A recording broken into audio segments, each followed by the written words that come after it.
Praise the lord. మన ప్రభు రక్షకుడైన యేసుక్రీస్తు ప్రశస్తమైన నామములో మీకును మీ కుటుంబాలకును శుభములు కలుగునుగాక. దేవుని మహాకృపను బట్టి ఈ ఉదయకాలము మరొక్కసారి దైవ వర్తమానము వినటానికి దేవుడు మనకి సమయం ఇచ్చిన ఆ దేవాది దేవునికే మహిమ కలుగునుగాక. పరిశుద్ధ గ్రంథములో నుంచి మరి ఎఫెసీయులకు రాసిన పత్రిక 5వ అధ్యాయము 18వ వచనం చదువుతున్నాం. మరియు మద్యముతో మత్తులయ్యుండుకుడి, దానిలో దుర్వ్యాపారము కలదు, అయితే ఆత్మపూర్ణులై ఉండుడి. ఇక్కడ ఈ వాక్యములో ఈ రోజుల్లో మనం గమనించాలి, పెద్దలు మొదలుకొని చిన్నల వరకు జీవము కలిగిన దేవుని వాక్యం ఇక్కడ మనకు తెలియచేస్తున్న మాటలు చాలా జాగ్రత్తగా వినాలి. మత్తులైపోయారు. మద్యముతో మత్తులైపోవటం వలన వాటిలో దుర్వ్యాపారములు కలదని వాక్యం చెప్తున్నమాట. ఈరోజు మద్యముతో అనేక మంది మరి మత్తులైపోయినటువంటి స్థితి. చదువుకున్నవారు, చదువు లేనివారు, చిన్న వయసులో ఉన్నవారు, ఇంకా వయసు మీద పడినటువంటి వారు, ఇంకా మనం చూసినట్లయితే పుట్టినరోజు ఫంక్షన్లకి, శుభకార్యములకును, అలాగే సచ్చినటువంటి మరణకరమైనటువంటి దుఃఖ కార్యక్రమాలకును సర్వమును ప్రతి విషయములో ఈరోజు మద్యము వలన మత్తులైపోతున్నారు. వాళ్ళ జీవితాలు, వాళ్ళ కుటుంబాలు, ఎన్నో కుటుంబాలు పతనమైపోతున్నాయి. కాబట్టి ప్రియమైన దేవుని బిడ్డలారా, వాక్యం ఇక్కడ చెప్తున్న మాట ఏమై ఉన్నదంట, మద్యముతో మీరు మత్తులై ఉండొద్దు, దాని వలన మీకు దుర్వ్యాపారములు అనగా నష్టములు కలిగి ఉన్నవి అనేది మీరు దేవుని వాక్యం ఇక్కడ తెలియచేస్తున్న మాట. చూద్దాం ఒక మాట మనం చూస్తే సామెతల గ్రంథము 20వ అధ్యాయము 1వ వచనం, ద్రాక్షారసము వేరొక తలపోల్చుకొని మద్యము అల్లరి పుట్టించును, దాని యొక్క వశములో పడిన వారు జ్ఞానము లేనివారు. ఈ వాక్యములో మద్యముతో ఏమై ఉన్నదంటే, మద్యము అల్లరి పుట్టించును, దాని వశములో ఉన్నటువంటి వారందరూ కూడా జ్ఞానము లేని వారు. చదవాలి ఈ మాటల్లో మనం చదివితే, ఇప్పుడు మనకి మద్యము అనగా మత్తుకు బానిసైపోయినటువంటి వాడు అల్లరి, వాడి జీవితం అంతా అల్లరి, కుటుంబము అల్లరి పాలైపోయే పరిస్థితి. చూడండి, వాడికి ఒక లోకములో మనం చూస్తే ఒక వాల్యూ లేదు. తన సొమ్ము తన తాగుచున్న, ఇదిగో ఒక సులకనైనటువంటి భావన, సమాజంలో ఒక విలువ లేనటువంటి పరిస్థితి. కాబట్టి ఇక్కడ మనం చూస్తే మూలవాక్యం చెప్తున్న మాట, మద్యము వలన దుర్వ్యాపారము కలదు అంటే ఆ మనిషిని నష్టపరిచేటువంటి కార్యక్రమాలు రకరకాలుగా ఉన్నాయి. మొదటి విషయం ఏంటంటే, అల్లరి పుట్టించుచున్నది మద్యము వలన. అట్టి వలన దానికి బానిసైపోయిన వారు ఎవరనంటే, వారు కొందరు జ్ఞానము లేని వారు, అజ్ఞానులుగా ఉన్నారు. కొన్ని అల్లర్లు, కొన్ని కుటుంబాలు చూడండి, నానా విధముగా చక్కగా ఉండే కుటుంబాలు ఈ మద్యం అనేటువంటి మత్తు చేత మరి కొన్ని విషయాల్లో మనం చూస్తే అల్లరి పాలైపోయినటువంటి విషయం. అందుకనే దైవజనుడు పౌలు వాక్యం చెప్తున్నటువంటి మాట రోమా పత్రికలో 13వ అధ్యాయము 13వ వచనంలో చదువుతున్నాం. అల్లరితో కూడిన ఆటపాటలైనను, మత్తైనను లేకయు, కామ వికారములైనను, పోకిరి చేష్టలైనను, కలహములైనను, మత్సరములైనను లేకయు, మనము పగటివారమై నడుచుకున్నట్లు మనము మర్యాదగా నడుచుకోవాలి. ఏమున్నదంటే ఇక్కడ మనం చూస్తే, ఒకటి అల్లరితో కూడినది లోకములో మనం చూస్తున్నాం. మనిషి జీవితాన్ని పాడు చేసేవి అల్లరితో కూడిన ఆటపాటల గురించి చెప్తున్నారు. అలాగునే మత్తుకు బానిసైపోయాడు. ఎంతోమంది యువత మత్తుకు బానిసైపోయారండి.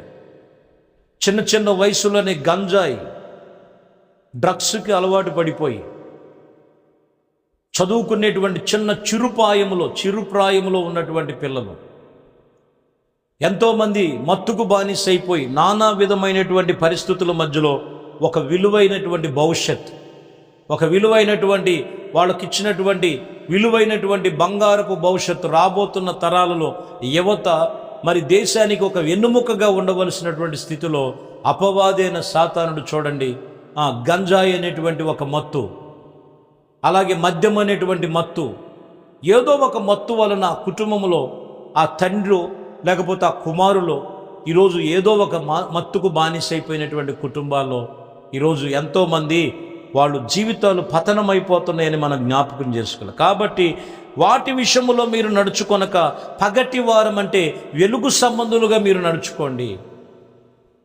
దానికి బానిసైపోయిన వాళ్ళు లోకములో బాగు చేసే వాళ్ళు ఎవ్వరు లేరండి. ఎంతోమంది వచ్చినటువంటి అనుభవాలు ఉన్నాయి. కాబట్టి వాక్యం చెప్తున్న మాట, నువ్వు ఏ మత్తుకు బానిసైపోయావో, ఏ మత్తు నిన్ను పీడిస్తుందో యేసుక్రీస్తు వైపు నీ హృదయంను త్రిప్పు. ప్రభుని నమ్ముకో, ప్రభు వైపు తిరుగు. వాక్యం చెప్తున్నటువంటి మాట, ఇదిగో ఆ మత్తు కలిగినటువంటి చీకటి కలిగిన జీవితాల్ని ఆశ్చర్యకరమైన వెలుగులోనికి నడిపించగలిగిన దేవుడు, ఆయన పేరు నజరేయుడైన యేసు. కాబట్టి ప్రియమైన దేవుని బిడ్డలారా, దశలోనికి రాసిన పత్రికలో మొదటి దశలోనికి రాసిన పత్రిక 5వ అధ్యాయం 7వ వచనంలో మనం చదువుతున్నాం. నిద్రపోవారు రాత్రి వేళ నిద్రపోదురు, మత్తుగా ఉండేవారు రాత్రి వేళ మత్తుగా ఉంటారు. కానీ ఈ మద్యముతో, వ్యసనముతో, డ్రగ్స్తో ఉన్నటువంటి వారు ఎప్పుడు మత్తులోనే కనపడుతున్నారు. నిద్రపోయేవాడు రాత్రి వేళ నిద్రపోతాడు, మత్తుగా ఉండేవాడు రాత్రి వేళ మత్తుగా ఉంటాడు. కానీ ఈరోజు మనం చూస్తే ఈ మద్యం అనేటువంటి వ్యసనం అనేటువంటి బలహీనత వలన మనుషుడు మత్తు అయిపోతున్నాడు. తన కుటుంబ స్థితిగతులు మారిపోతున్నాయి. తన పిల్లలు తన ముందే పాడైపోతున్నారు. ఇదిగో తన కష్టార్జితము కోల్పోతున్నారు. ఇంకా చెప్పాలంటే ఆ మత్తు వలన ఆ మనిషి యొక్క శరీరంలో అవయవాలన్నీ కూడా ఎన్నో విధాలుగా పాడైపోయి నానా విధముగా ఎన్నో మరి కేసులు మనం చూస్తున్నాం, హాస్పిటల్లో వచ్చేటువంటి కేసు. కాబట్టి మనం ఎలా ఉండాలంటే పగటి వారముగా యేసుక్రీస్తునందు వాక్యం చెప్తున్న మాట, ఆ మత్తుకు బానిసైపోయినటువంటి స్థితి ప్రియమైన దేవుని బిడ్డలారా బహుఘోరముగా ఉన్నది. సామెతల్లో చెప్తారు వాక్యం 23వ అధ్యాయం 29వ వచనం, ఎవనికి శ్రమ, ఎవనికి దుఃఖము, ఎవనికి జగడములు, ఎవనికి చింత, ఎవనికి హేతువులు, ఎవనికి గాయములు, ఎవరికి మందదృష్టి. మత్తుకు బానిసైపోయిన వాళ్లే కదా, శరీరేచ్ఛలకు బానిసైపోయిన వాళ్లే కదా. ఎవరికి దుఃఖం, ఎవరు దుఃఖిస్తున్నారు ఈరోజు, ఎవరు జగడాలు, ఎవరికి గొడవలు, ఎవరికి చింత, ఎవరికి హేతువులు, ఎవరికి గాయాలు, హృదయాలకు విచ్చలవిడితనం అయిపోయింది. ప్రియమైన దేవుని బిడ్డలారా, విచ్చలవిడితనం అయిపోయింది. అటు ప్రభుత్వాల్లో కూడా ఫుల్ పర్మిషన్ ఇచ్చారు, దాన్ని అరికట్టే వాళ్ళు ఎవరూ లేరు. ఈరోజు మనిషి జీవితం పతనమైపోయేటువంటి స్థితి సాతానుడు ఎంతగానో విరుచుకుపడుతున్నారు. ఎవరికి శ్రమలు, ఎవరికి హేతువులు, ఎవరికి గాయాలు. ఆ మత్తులో నుంచి నువ్వు బయటికి రావాలి. ఆ మత్తులో నుంచి ఆ మనిషి బయటికి రాకపోతే వాక్యం చెప్తున్నటువంటి మాటల్లో వాళ్ళకి గాయాలు, వాళ్ళకి శ్రమలు, వారికి చింతలు. వాక్యం చెప్తున్నటువంటి మాటలు జాగ్రత్తగా వినాలి ప్రియమైన దేవుని బిడ్డలారా. దేని వలన మత్తులైపోయారు. అందుకని 1 కొరింథీయులకు రాసిన పత్రికలో 6వ అధ్యాయం 10వ వచనంలో ఒక మాట దైవజనుడు పౌలు సెలవిస్తున్నారు. దొంగలైనను, లోబులైనను, త్రాగుబోతులైనను, దోషకులైనను, దోచుకునేవారైనను దేవుని రాజ్యమునకు వారసులు కానేరని చెప్తున్నాడు. ఇందులో తాగుబోతు లిస్టు కూడా ఉంది. నువ్వెంత గొప్పగా భక్తి జీవితం చేసినా, క్రైస్తవ కుటుంబాలలో పుట్టానని చెప్పుకున్నా, లేదా బైబిల్లో పెట్టినటువంటి పేర్లు నామకరణ చేసిన తాగుడుకు బానిసైపోయినట్లయితే దేవుని రాజ్యము వారు లేదని వాక్యం చెప్తున్నమాట. దొంగలైనను, లోబులైనను, త్రాగుబోతులైనను, ఇదిగో దోషకులైనను, దోచుకునేవారైనను దేవుని రాజ్యమునకు వారసులు కారు. దేవుని రాజ్యానికి వారసులై ఉండాలంటే వాక్యం చెప్తున్న మాట, నీ దేహము దేవునే ఆలయమై ఉన్నది. ఆ దేహాన్ని దేవునికి అప్పగించుకొని, ప్రభువా ఈ తాగుడుకు బానిసైపోయాను, ఈ జోజానికి బానిసైపోయాను, ఇదిగో ఈ మత్తుకు బానిసైపోయాను అని నువ్వు ప్రభు సన్నిధిలో ఒప్పుకోగలిగితే నీ స్థితిని మార్చగలిగిన వాడు. ఎంతోమంది తాగుబోతుల్ని మార్చి ప్రియమైన దేవుని బిడ్డలారా ఆయన ఒక పాత్రలుగా, ఆయన పనిలో ఒక పాత్రలుగా వాడుకుంటున్నారు. ఆ వాడుకునే వారిలో నేను కూడా ఒకడిని. దేవుడి సన్నిధిలో ఈరోజు ఆయన పనిలో ఇంత బలముగా వాడుతున్నటువంటి మా వెనక జీవితం ఒకప్పుడు నానా విధమైనటువంటి మత్తు కలిగి అనేకమైనటువంటి తాగుడనే వ్యసనములో ఉన్నటువంటి జీవితాలే ప్రభు ఆయన పనిలో పిలుచుకున్నాడు, ఆయన పనికి వాడుకుంటున్నాడు. ఈరోజు దేనికి బానిస అయిపోయావో, ఏ మత్తులో ఉన్నావో ఒక్కసారి జ్ఞాపకం చేసుకో. ఒకటి, నీ కష్టార్జితం పాడైపోతుంది. 2, నీ కుటుంబ పతనం అయిపోతుంది. 3, నీ అవయవాలు పాడైపోతున్నాయి. 4, సమాజంలో మంచి పేరు లేదు. యేసుక్రీస్తు రమ్మని పిలుస్తున్నాడు. నీ వ్యసనాలన్నీ, నీ బలహీనతలన్నీ తొలగిస్తాడు. ఆయన నమ్ముకో, ఆయన వేడుకో, ఆయన వైపు నువ్వు తిరుగు. నువ్వెవరివైనా కావచ్చు, నీ జీవితాన్ని మార్చేసి ఒక నూతన జీవితాన్ని దేవుడు నిన్ను మారుస్తాడు. యేసు ప్రభు వారికి నీ హృదయంలో చోటివు. నీ హృదయమే దేవుని ఆలయమై ఉన్నది. నీతో ఆయన సహవాసము చేయటానికి ఇష్టపడుతున్నాడు. నీ హృదయం దేవునికి ఇస్తే నీతో కలిసి ప్రభు జీవించే జీవితం నీకు కలుగు చేస్తున్నాడు.